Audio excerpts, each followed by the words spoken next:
What's going on, everybody? This is John J Gaming on the mic here, coming at you with a brand new episode of the expansion franchise here on Madden 23.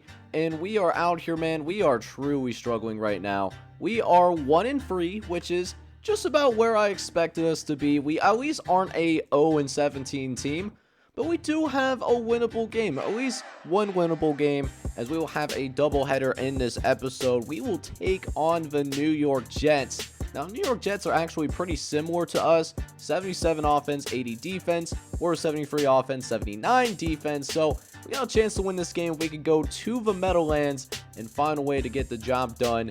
But one thing that I do want to note, and I did not realize this, I'm looking at the cap space for next season. We are listed at negative $40 million. Now, I don't know how we managed to pull that off, but, you know, it's not looking good for us. So, you know, some of these players that we initially got, we might have to trade because we straight up cannot re-sign them unless we find a way to sign them on a minimum deal or something. But, you know, it's going to be a tough decisions that we're going to have to make, you know, in terms of who we want to at least try to sign in the off season, or, you know, what we want to do, because right now we're in a tough spot. But one thing that we can do, we can try to play some competitive football. And let's see if we can go out there and get at least one win here in this doubleheader. So hopefully you guys are excited for it. If you are, make sure to go ahead, smack that like button, hit that subscribe button as well if you do have to be brand new. Let's go ahead and hit the field and see if we can win our first divisional game in this series. Alright, boys, so our initial drive of the game has us pinned pretty deep as we try to throw the quick screen out to Amari Cooper. Saw a lot of space between him, but Bryce Hall is going to quickly make up that distance, and we throw right into a pick six. Thought we had the matchup that we were looking for, but unfortunately could not get it out to Amari Cooper quick enough, and we already give up a touchdown. We're down 7-0. As Zach Wilson's going to run it up the middle, makes a man miss, going to look over the left-hand side, and it's going to be Michael Carter that will pick up the first down for the New York Jets.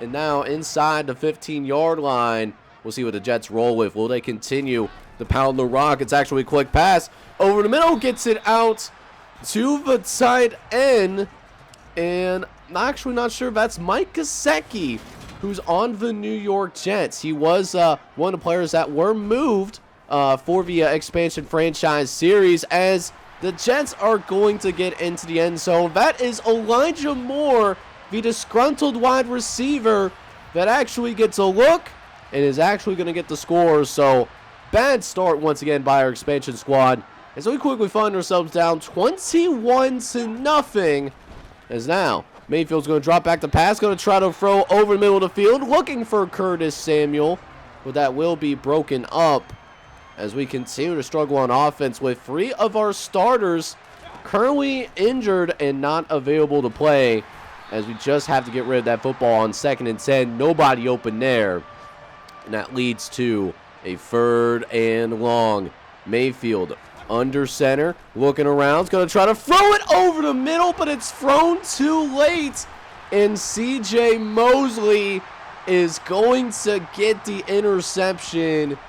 So a chance for us to at least get some points on the board before we go into the halftime locker room, but a bad decision by Baker, looking to get it all at once, and it's not going to work out for us. But Logan Wine does get an interception for us on Jets' next possession, so we're actually given a second chance, you guys. We got a second chance to put points on the board. Let's see if we can actually make it happen, as Mayfield looks over the middle. He's going to find Amari Cooper in the end zone. Touchdown, Miami. And how about Amari Cooper?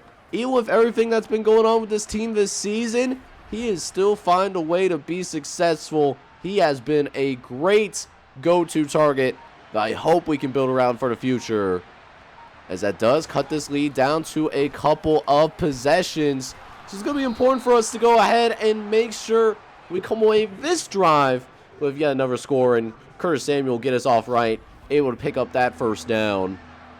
is now 3rd and short. Going to try to pick up the first down on the ground as we run it up with Benny Snell. He finds a hole and picks up the first down inside the 10-yard line. But one of our offensive linemen goes down. It's Robert Jones, who does get shaken up. So this offensive line, young group, got some really young studs on this team, and that shows the difference in the protection. If we had decent protection, that was going to be a touchdown. And we saw the injury graphic as well. We get a broken collarbone, and Baker Mayfield makes yet another devastating mistake trying to get it out to Luke Farrell, but the ball was thrown behind him, and because of that, DJ Reed, he's going to take advantage, and that is going to be a pick six taken straight back to the crib. Like, the throw was right there and just completely missed him. So now we're down 42-7 with less than a few minutes left to play in the game, and that was just a frustration throw. Just not a good day that we had in the expansion franchise. You know, we end up, you know, seeing another pick six for Quincy Williams. That was their 3rd pick six that we saw in the game. So that puts us down 49-7. Let's see if we can turn it around here late in the game as Baker trying to make anything happen, really. And we find Mike Stranham, surprisingly. He's able to make the reception to pick up the first down. As now Baker drops back the pass again. Looks over the right-hand side, but it's going to be broken up. Trying to target Mike Stranham again, but it is incomplete. But we're still attacking downfield, trying to get it out to Amari Cooper, but that was poorly thrown. And again, yet another 3rd and long. We'll see if we can pick up that first down as Mayfield looks left. This time doesn't even get rid of the football as Carl Lawson, the former Cincinnati Bengal, is able to get his 2nd sack of the game. And we are going to fall to 0-2 in divisional play. So, tough loss for us once again. Another blowout loss. Our 2nd blowout loss of 3rd blowout loss in a row. It's been a very demoralizing experience for us. But, yeah, it was just not a good game all around. Baker Mayfield, for starters, he threw 4 interceptions in this game. And sorry if I sound a little bit different. I am slightly under the weather when I was recording this, but Benny Snell had 69 yards on the ground, which is pretty nice, but he did also fumble the ball, which thankfully did end up getting recovered by Amari Cooper. And then, you know, no one else did anything in the ground game. But as for the receivers, Curtis Samuel had his best game, 9 catches, 97 yards, but no touchdowns in this one. Amari Cooper did find the end zone, but other than that, he had a pretty quiet game. 3 catches for 34 yards, not his best performance on the year. And then once again, you know, defense didn't play well particularly, but it's a little bit misleading about that 49 points is that 3 of those were pick sixes. So that did not help our defense either. Michael Pierce did end up getting half a sack. Logan Ryan did get that interception that did help us set up an opportunity to get more points on the board. So at least there's that. But other than that, not really very much excitement to talk about, even with the forced fumble. But even worse than the huge injury that not the huge loss that we had, we also had an injury on our offensive line. Robert Jones, he's only a 65 overall, but remember, we don't have a lot of depth on this team at all, and this is not going to help. Dude ends up with a broken collarbone. Now, I'm pretty sure that would normally end up being a season-ending injury, but for Robert Jones, it's only 7 weeks, but still, I'm just really happy that we'll get a couple of other guys back, Scotty Miller and Brian Beluga. We should get back for the second game of this doubleheader that also happens to be a home game. Now, the second game of this episode has us hosting the Minnesota Vikings, so a very nice thing to see, to be able to return back home and have that kind of feeling, because we're 1-4, but you know who else is 1-4? These Minnesota Vikings, who are led by Dalvin Cook.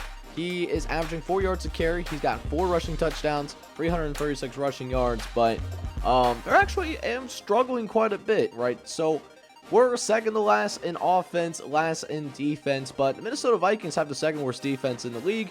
They're number 30, and they only have an average offense to compensate for that. So, you know, the last game I thought was going to be winnable because of the overall difference. Maybe this is a game where, you know, we're looking at and, hey, we can get that second win. So we're going to jump right into it. Hopefully, we can go ahead and get our second win of the season in the second game of this episode. I'll catch you guys on the field. So let's see if we can come out here and get our second win of the season, as Baker Mayfield's going to call some audibles at the line of scrimmage. See if we can take advantage of the slant. And the slant got Amari Cooper able to make something shake. Number 1 receiver able to pick up a gain of 9. So a nice start to our first drive of the game as we get it out to Luke Farrell on the perimeter. He'll pick up that first down. So a decent start to the drive. Let's see if we can pick up yet another first down. And that'll at least drive us a little bit closer. That is Wesco able to pick up a few yards there. But third and short, got to pick it up on the ground as we get it to Snell. Snell able to power through a defender, but fumbles it. Amari Cooper gets his hands on the ball and just, you know, not sure exactly what happened, but we will gladly take that first down. That was the first, you know, really weird play that I've seen from Madden. I'm honestly having a decent time playing Madden. Like, there's some things that Madden does need to work on moving forward, but, you know, it definitely is better than what I've experienced in Madden 22, at least so far. And I'm playing with a worse team than what I had for my last Madden franchise, right? So, you know, able to move the chains. We're going to be able to pick up a 2nd and 6 here as we're looking to attack downfield. And Amari Cooper, oh, he had the catch, but he drops it. So instead, it's going to be 3rd and 6. Go try to pick it up on the ground as we got some running holes to run through, but it stopped quickly. We actually had to settle for a field goal there. We're up 3-0 though, but our guys are off to a decent start. They're fighting pretty hard, able to get it to a 3rd and 7. We got another red zone opportunity. Let's see if we can finish it as we're going to be in the shotgun.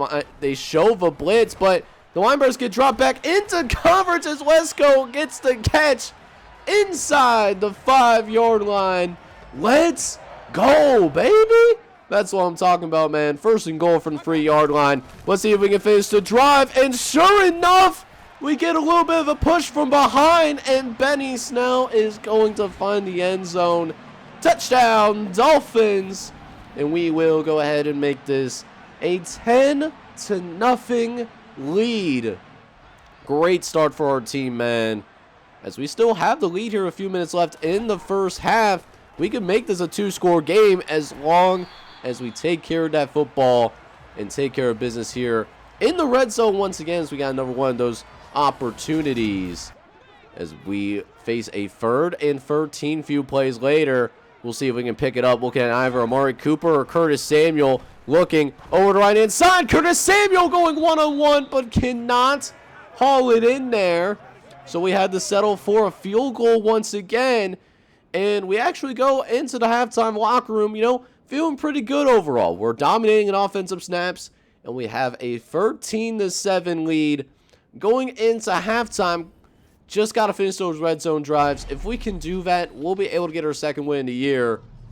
But since we are at halftime here, let's go ahead and take a look at some scores from around the league. Patriots and Dolphins, they're in a tight one, 14-all, and that's even with Deshaun Watson playing instead of Jacoby Brissett. Not a huge fan of Watson's character, but he is a much better quarterback than Brissett. Let's keep it real. The Commanders take care of business on the road against the Chicago Bears, though. They win 21-7. That gets them to 5-1 a year. Impressive season for them. And then a battle between 4-1 squads right now, as the Packers do have a 7-point lead going into the halftime locker room. So we'll see if we can finish things up and go win our second game. And we got a nice place to start, but we throw the ball into the dirt. You hate to see it. We had Amari Cooper open. We'll see if we can target him a second time, as that ball was hit at the line of scrimmage. So 2 completions that should have been made, but instead, 3rd and 10. Looking over the middle of the field, we find Scotty Miller, who is officially back from injury And that is a huge first down and a goal line situation to take control of the game. Baker drops back, throws it late, and it's going to be intercepted.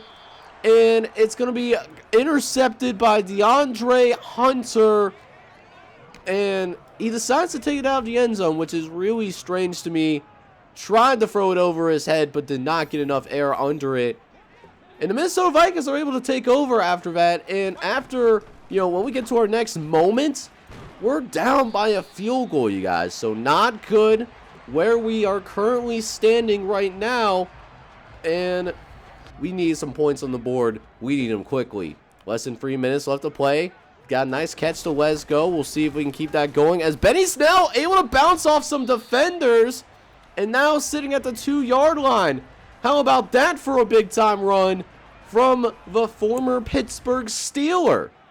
And now it's a goal line set. 2nd and goal. Mayfield looks over the middle, and it's John Levitt, the 3rd-string tight end, that is going to make the catch into the end zone.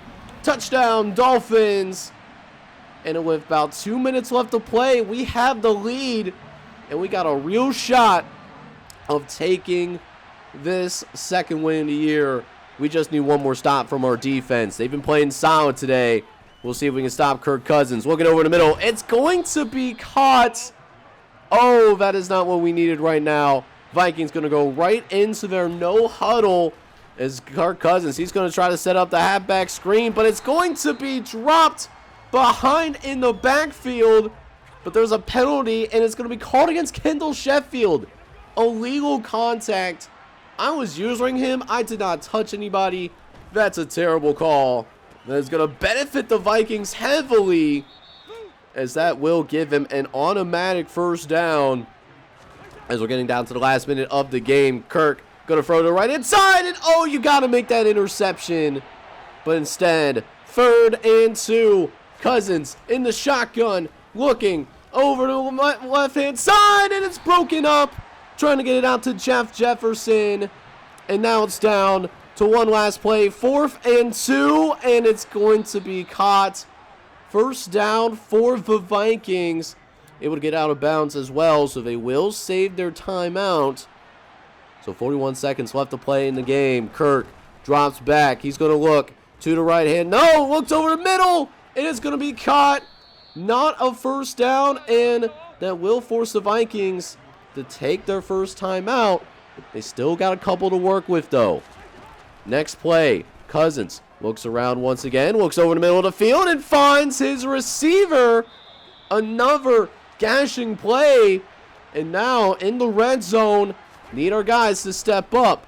Kirk got a clean pocket, looks over the right-hand side, gets it out to Dalvin Cook, who I don't think gets out of bounds, so the Vikings have to use a timeout. 15 seconds left, and Adam Thielen kills us. Touchdown, Vikings. Oh, no. We might have given up the dub, and we might be staring a loss right in the eye. I was suspecting an inside slant. He went to the right-hand side instead, and we got punished for it. So one last chance for our Dolphins to win this game. 12 seconds left. We only need to get it in the field goal range. Baker drops back. He's going to look to the right-hand side. Gets it out to Wesco. Already across the 40-yard line. We take a timeout. We probably have one more play that we could do before we either have to go Hail Mary or, go for the field goal. And with our last play, we get it to Curtis Samuel. And we get it to the 38-yard line. We get the timeout called as well. Just one more second left in the football game. We decide to go for a 55-yard field goal. This is for the game. Do we have the kick? It's up. Is it going to be good? Yes, it is. We are going to win the football game as we defeat the Minnesota Vikings here at Hard Rock Stadium. And it's going to be our very first home win that we get to experience this season. Great win, gutsy win for our football team, as we are now going to be 2-4. And Baker was good in this one. 25 for 40, 323 yards, 2 touchdowns. Did throw that interception in the red zone. Almost cost us the game low-key, but all is forgiven, of course. Benny Snell had a good game as well. 22 carries, 73 yards, and a touchdown. But the fumble problems continue to persist. He did put the ball on the ground 2 separate times in this one. That will need to be addressed. But had some good games today. Wesco had 7 catches for 76. Scotty Miller had 6 for 121 and a touchdown. Curtis Samuel had 72 yards. Amari Cooper had 3 for 48. Good performance all around from our receiving core. This is the best performance I've seen from our receiving core. We were able to move the ball around pretty well. And then our defense, they almost blew the football game. Thought we were going to lose, but found a way to win the game. And they also made some plays. Kendall Sheffield made multiple interceptions. JoJuan Williams also had an interception as well. So we were able to generate some turnovers and even got a forced fumble for Michael Pierce. So good game all around. Nice to get the win. But it does look like one of our players might have won a weekly award of some sorts. And it looks like it's on the AFC. We got AFC Defensive Player of the Week. Sheffield with those 2 interceptions and 6 tackles. Got the job done, man. So we were able to go ahead. Got the win. And we got one of our athletes recognized. So it really doesn't get much better than that. So we are almost halfway through the regular season already. And we're doing a little better than expected. 2-4 now. We go back home. We are back in Hard Rock Stadium. We are going to be taking on the Pittsburgh Steelers on Sunday Night Football. And they are coming in with a lot of momentum right now. 5-1 coming into this matchup. We'll see if we can perform yet another big-time upset here. But that is going to wrap things up otherwise here in the Madden expansion franchise. And I certainly hope you enjoyed today's episode.